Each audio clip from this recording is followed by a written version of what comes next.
Alam mo yung nag-iipon ka para sa BT21 Encore Edition, tapos maglalabas si Liao Liao ng kanilang mga Minion Monsters keychain?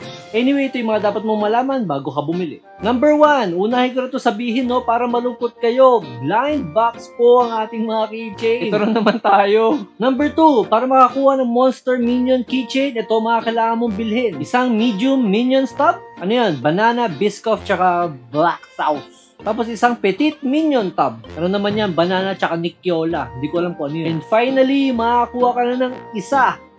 Tama narinig mo. Kailangan mong bumili ng 2 yogurt bago ka makakuha ng isang keychain. Okay, pangatlo, meron tayong 5 designs to collect. Diyan si Monster Bob, si Invisible Tom, Dave Acula, si Creature Man, and lastly, si Mommy Stu. Pero wait, there's more. May pa-eme pa silang surprise edition. Yes, surprise edition. So, meron pa palang glow-in-the-dark versions yung 5 na yan. In total, meron silang 10 keychains to collect. Dami! Di pa nakontento sa 5, guys. Pero good thing na meron namang bonus yaw-yaw voucher yung mga glow-in-the-dark edition. Pampalubag loob. And lastly, magkano ang damage sa ating bulsa?